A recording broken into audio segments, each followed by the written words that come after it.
একটাই হিন্দুদের আছে, সে না আছে নাম, না আছে রূপ।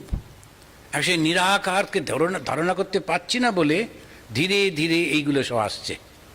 এবারে প্রচুর রূপ এসে গেল, যে যেটা পারলো তাই করলো। একজন আমাদের দেখে হিন্দুদের খুব মজার, কার্তিক আমাদের দেশে হচ্ছে ব্যাচিলার গড, সে পুজো করেনি। অ্যান্ড কার্তিকের মূর্তি নিয়ে গিয়ে বাড়িতে বসিয়ে দিলে সে বাড়ির লোকে বিপদ এখন সেই জন্যে। কিন্তু ওই কার্তিক যদি দক্ষিণ ভারতে যান, দুটো বউ, আরে মহা মুশকিল। এখন একটু এইখান থেকে এইটুকু 2000 মাইল গেছেন কি গেছেন না, ব্যাস পাল্টে গেল। কিন্তু হিন্দুদের কোনো সমস্যা নেই। কেউ আমরা বাঙালিরা লাঠি নিয়ে যাচ্ছে না দক্ষিণ ভারতে, এই আমাদের কার্তিককে কে বিয়ে দিল দেখি না। কিন্তু কেন কি আমরা জানি কার্তিকের দুটো বউ থাকুক আর বউ নাই থাকুক, কিছু এসে যায় না। কার্তিক হচ্ছে অন্য, তিনি হচ্ছেন শৌর্যের প্রতীক। তো একটা মাত্র আমরা দাঁড় করাই, সেই জন্য দেখবেন হিন্দুদের মূর্তি নিয়ে কোনো সমস্যাই নেই। একটা মাতাল বসেছিল কালী মন্দিরের সামনে, মা কালীর পুজো হচ্ছে প্যান্ডেল করে, ও বারবার ঢোকার চেষ্টা করছে, কিন্তু যারা অর্গানাইজার ওকে ঢুকতে দিচ্ছে না, তুই ঢুকবি না, মদ খেয়ে এসেছিস। তো বসে আছে, বলছে মা কালীর সঙ্গে আমার একটা কথা আছে, বলেই চলে যাব। বলি না, এখন আমি মাতাল তো, তাই ঢুকতে দিচ্ছে না। আর তারপরে সবাই চলে গেছে, অনেক রাত্রি হয়ে গেছে। ও তখন টুকটুক করে মা কালীর কানে গিয়ে বলছে, মা এখন সাজিয়ে গুজিয়ে বাজনা বাজাচ্ছে, পুজো করছে, কালকে কিন্তু তোমায় জলে ফেলে দেবে, আমি তোমায় আগে আগে বলে দিচ্ছি। এখন মাতালটা ঠিকই বলেছে। লোকেরাও খুব অবাক হয়, এত দাম দিয়ে কষ্ট করে বিরাট করে মূর্তি করে ও মা তারপরে 3 ফেলে দিল। আর হিন্দুরাও বুঝতে পারে না কেন ফেলি। আর ফেলাটা একটা উৎসব আছে, তখন আবার অল্প বয়সীদের আনন্দ, বেশ নাচতে পারবে, মুখ তমুক সারা রাস্তা নেচে নেচে গেল, বেশ হল্লো টলো। কিন্তু ফেলে দিই কেন? আমরা কেউ মূর্তি পুজো করি না, জানেন তো, কেউ মূর্তি পুজো করি না। হিন্দুরা মূর্তি পুজোই করে না, কিন্তু মূর্তি পূজক বলে আমাদের সবাই বদনাম করে, জানে না বলে। আমরাও জানি না। ওই যে যখন মূর্তিটাকে সামনে রেখে দেখবেন একটা ঘট বসায়, আর ঘটের মধ্যে কি থাকে? জল। কেন জল থাকে? নিরাকারের প্রতীক হচ্ছে জল। আমাদের বিষ্ণু তিনি শুয়ে আছেন জলের উপর, তো ভক্তদের একটু দুঃখ হয়, ভগবান জলের উপর শোবে? বললো দুধের জল, ওটা না, ওটা ক্ষীর সমুদ্র। আবার দুধটা বেশ জমে জমে গেছে আর কি, কী রয়েছে, কিন্তু আসলে জলের উপরই রয়েছে। আচ্ছা রয়েছে তো রয়েছে, একটু ভালো বিছানা করে শুতে পারতো, তা না, সাপের ওপর শুয়ে আছে। আর সাপটা একটা শোবার জায়গা? বিষ্ণু কেন করে শুলেন ওরকম? শোননি, কিন্তু ওই জলটা হচ্ছে নিরাকার। এখন নিরাকার থেকে সাকার হচ্ছেন কিসে? যোগের মাধ্যমে। শিবের গলায় একটা মালা পরিয়ে দেয়, সেটা হচ্ছে সাপের মালা। সাপটারও সমস্যা, শিবেরও সমস্যা।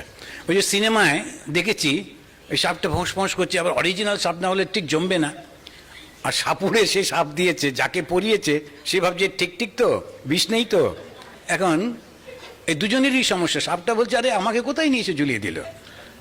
শিবের গলায় মোটেই সাপ নেই, কেন থাকতে যাবে? শুধুমাত্র সাপ হচ্ছে যোগের প্রতীক। আমরা একটুখানি বুদ্ধিটা ঠিক করতে হবে। এখন তো আমরা কত কি করে ফেলি, ডিকোডিং করতে হবে।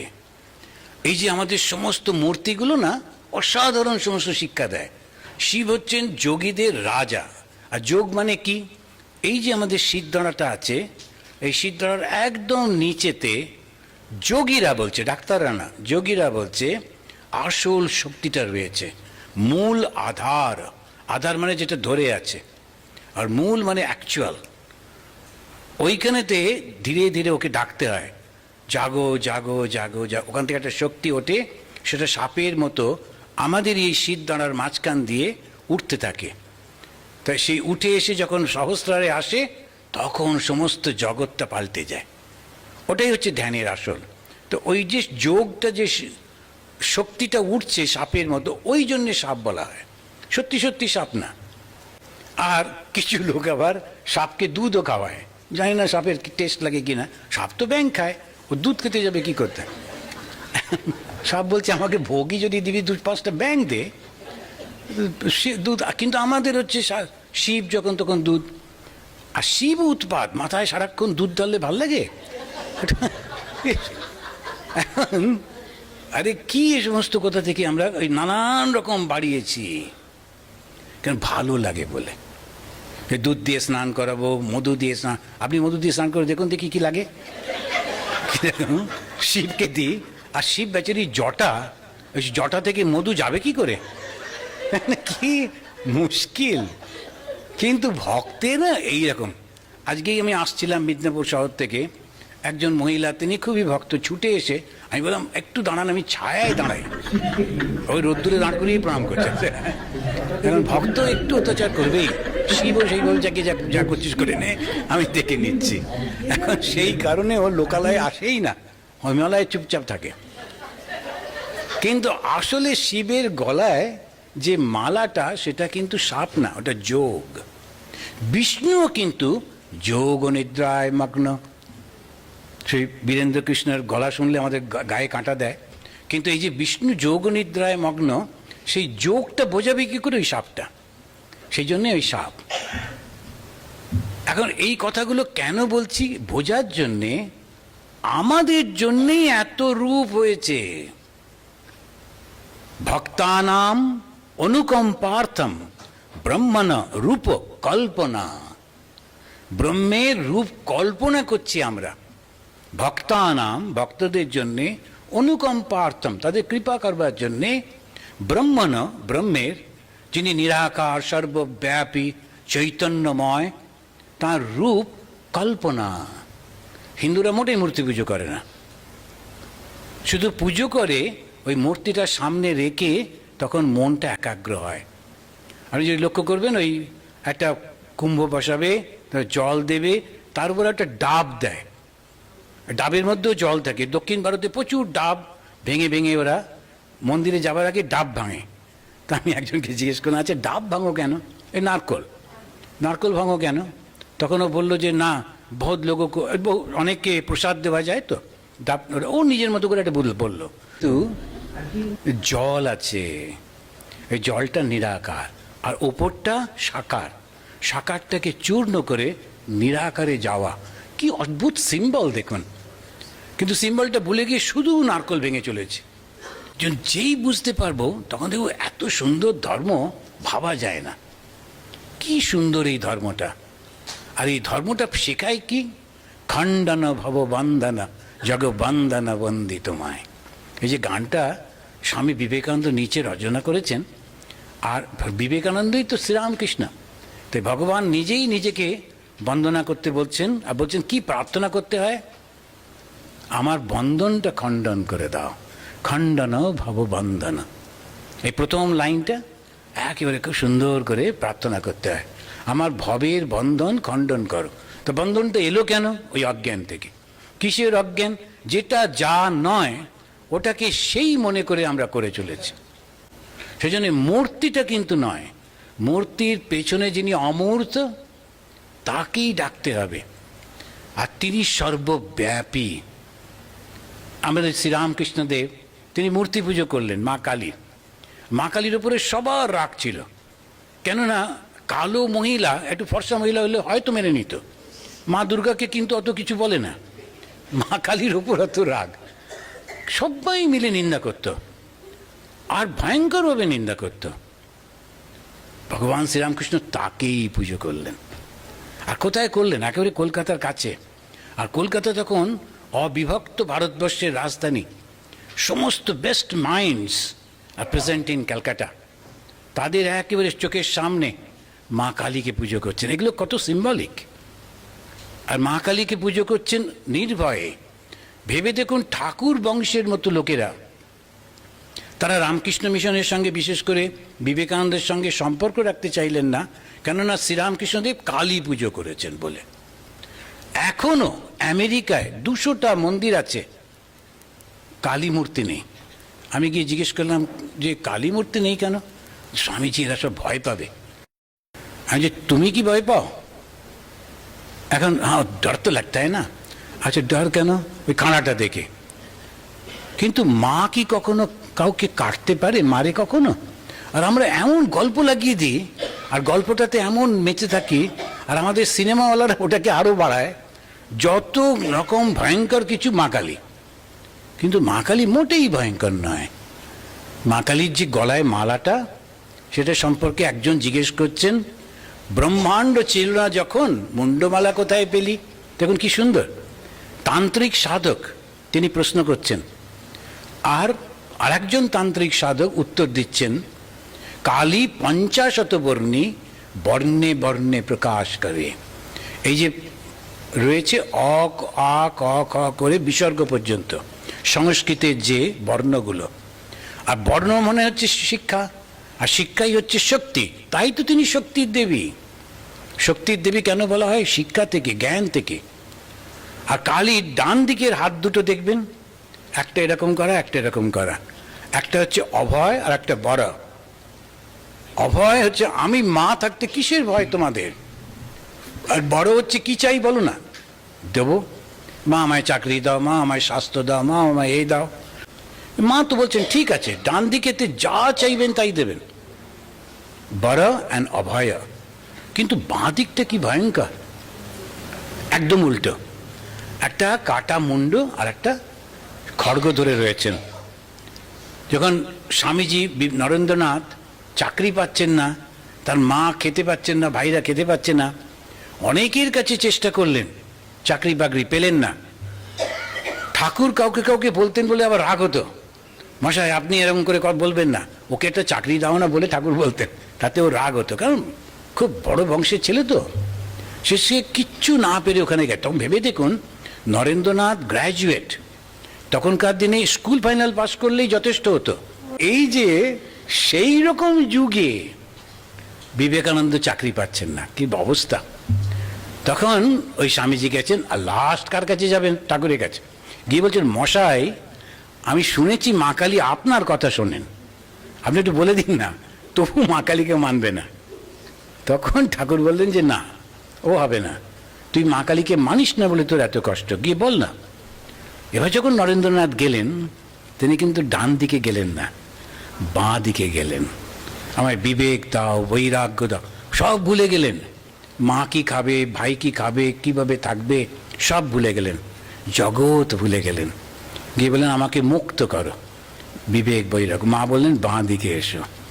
ওই খাড়াটা কিন্তু কাউকে কাটার জন্যে না, অহংকার কাটার জন্যে। একটু কথাগুলো যদি একটু মনে রাখেন, নিজেদের বন্ধু আত্মীয়দের মধ্যে যদি আলোচনা করেন, তাহলে এই ভুল ধারণাগুলো একটু যাবে। জানেন, আমরা এই যে ভুল ধারণার মধ্যে থাকি যে মা কালী ভীষণ শক্তি, তখন গিয়ে সবাই গিয়ে শিবকে বলল, শিব বললেন মাকে বলো। মা তখন খাড়া নিয়ে বেরিয়ে পড়লেন, যত ওষুধ ছিল কাটা হয়ে গেল। এরপরে কিন্তু মা তখনও থামছেন না। তখন দেবতারা দেখলে, এই রে, আমরা এখন গিয়ে মাকে থামাতে গেলে, এখন কি এই মুডে রয়েছেন তো, অত দিলেন একটা। সেই জন্য ওরা রিস্ক না নিয়ে শিবকে বলল, শিবও বললো না না আমি রিস্ক নেবো না, গিয়ে শুয়ে পড়লো কাছাকাছি। এখন এইসব গল্প শুনে কি ভালো লাগে, স্বামীর বুকে পা লাগায়, মা লজ্জা পেয়ে জিভ কেটে দাঁড়ালেন, আমরা ভীষণ খুশি হই, কি সুন্দর গল্প। কিন্তু গল্পটার পেছনেটা দেখতে হবে তো। এই গল্পগুলো শুধু আকর্ষণ করবার জন্যে। কিন্তু মা আর শিব কি আলাদা? না, কিন্তু একই শক্তি। যখন শুধু শিব জ্ঞান কিন্তু চুপ করে রয়েছেন, ওই তখন শিব। আবার যখন ক্রিয়াশীল তখন হচ্ছে, তো মায়ের গলায় যে মুন্ডমালা জ্ঞানের প্রতীক, আর জ্ঞান হচ্ছে শক্তি, আর সেই জন্যে উনি শক্তি দেবী। আবার যে জ্ঞান হলে তো হয় না, জ্ঞানের সঙ্গে সঙ্গে কর্মটাও তো চাই। এখন সেই কর্মটার জন্যে মায়ের কোমর থেকে দেখবেন হাতগুলো ঝুলছে। তবে চিহ্নগুলো একটু অন্যরকম করলেও পারত, যদিও, কিন্তু এমন চিহ্ন দিয়েছেন যেটা একবারে ভীষণ অব্যক্ত, মানে সম্পূর্ণভাবে জিনিসটাকে বোঝাবার জন্যে যেটাকে ব্যক্ত করছেন। আর সেটাই হচ্ছেন মা কালী, সর্বব্যাপী বলে তার কাপড় নেই। ওর থেকে বড় কিছু পাচ্ছেন না তো। আমাদের আর একজন দেবতার গল্প বলি, তিনি হচ্ছেন জগন্নাথ। না আছে পা, না আছে হাত, না আছে চোখের পাতা, কি ভয়ঙ্কর। আমরা তো দেখলে অভ্যস্ত হয়ে গেছি তাই, হঠাৎ করে কারোর সামনে এমনি করে জগন্নাথ ধরলে ও উল্টে পড়ে যাবে অজ্ঞান হয়ে। তুমি যে আমাদের জগন্নাথ, সে কি প্রণাম করো? কিন্তু আরে প্রণাম কোথায় করবো, পাটাই তো নেই। আর আমরা আবার একটু না, ঠাকুরের পা নেই বলে সোনার পা তৈরি করে রেখে দিয়েছি। আমি যে এবার দেখতে গেছিলাম, ওরা নিয়ে গিয়ে গর্বের সঙ্গে দেখাচ্ছে, এ দেখুন এটা হচ্ছে ভগবানের সোনার পা। মূর্খ, ভগবানের পায়ের দরকারই হয় না, কেননা উনি সর্বব্যাপী। আমাদের দরকার হয় আমরা এখান থেকে ওখানে যাব বলে, সমস্ত কিছুর মধ্যে তিনি রয়েছেন। এখন তার পা লাগবে কি করতে? ওই জন্যে পা নেই। কিন্তু আমরা গল্প কি বানালাম? প্রত্যেক বছর রথের সময় পণ্ডিতরা টিভিতে এসে বসে একটা কাঠ ভেসে এলো, সেই কাঠ থেকে রাজা বললেন, তারপরে একজন এসে বলল শেষ হবার আগে কিন্তু দেখবে না। রাজা দেখলেন আগে ভেতরে টুকটুক করছে, কিন্তু কবে কাজ শেষ হবে? তো ফটাং করে দরজা খুললেন আর ও চলে গেল। ওই অবস্থা। এটা তো গল্প না, আসল তো নয়। তো ভগবান হচ্ছেন সর্বব্যাপী। ওই জন্যে মূর্তিটা আমরা শুধু সাহায্য নিই। ভগবান শ্রীরামকৃষ্ণ পুজো করলেন মা কালীর, করবার পর যখন দর্শন হচ্ছে তখন কিন্তু মা কালীর দর্শন হচ্ছে না। তিনি বলছেন যে ঢেউয়ের মতো আলো, জ্যোতি, সেটা সমস্ত মন্দির সব কিছু আমাকেও ভাসিয়ে দিল, সব কিছুর মধ্যে তিনি রয়েছেন। এই নিরাকারের তখন তার দর্শন হচ্ছে। পরে তিনি বলছেন মা দেখা দে দেখা দে, তারপরে রূপের মধ্যে খেলা করছেন। তাহলে একটা নিরাকার একটা সাকার, আর নিরাকার আর সাকারটা আমাদের সুবিধের জন্যে। তা ধর্মটা কি? সত্যটা কি জানা। সত্যটা কি? আমি কিন্তু এই শরীরটা নই, আমি এই মনটা নই, আমি হচ্ছি চৈতন্য। কিন্তু চৈতন্যটার কাছে পৌঁছতে গেলে প্রথমে শরীরটা নিয়ে শুরু করতে হবে। সে ভূতেশানন্দজি মহারাজকে একজন ওই ডাক্তার এসে বলেছে, মহারাজ আপনি কিন্তু এক্সারসাইজ করতে হবে।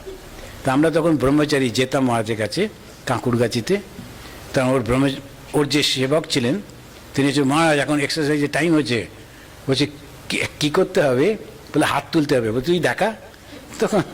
তখন ব্রহ্মচারী হাত তুলে দেখিয়েছে। তারপরে কি করতে হবে? এরকম করতে হবে, এইসব করছে। তো সমস্তটা করিয়েছেন ওকে দিয়ে বসে বসে করে, বলছেন এই তো আমার হয়ে গেল। তো ও বলছে হয়ে গেল মানে কি? আমি করলাম, আপনি কি করে? বলছে তুই জানিস না, বেদান্তে বলেছে সমস্ত জীবই তো আমি, তোর করা আর আমার করা কি আলাদা? এখন এই মজার করলেও আসলে কিন্তু সবটাই আমরা। কিভাবে? এবার একটু বলুন।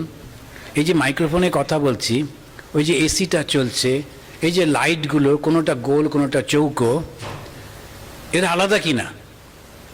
আলাদাই তো। রূপটা আলাদা, নামটা আলাদা, বড় বড় টিউব লাইট, চেহারাটা আলাদা, রংটা আলাদা, কর্ম আলাদা। মাইক্রোফোন একরকম, ও একরকম, কিন্তু এর ভেতরে একটা কমন জিনিস আছে, ইলেকট্রিসিটি। এখন এই পাওয়ারটা ইলেকট্রিসিটি আছে বলে সবটা কিন্তু কমন, যদিও এরকম আলাদা। আমরাও কিন্তু তাই। ওই পশু পাখি কীট পতঙ্গ গাছপালা মানুষ সবার মধ্যে চেতনা রয়েছে।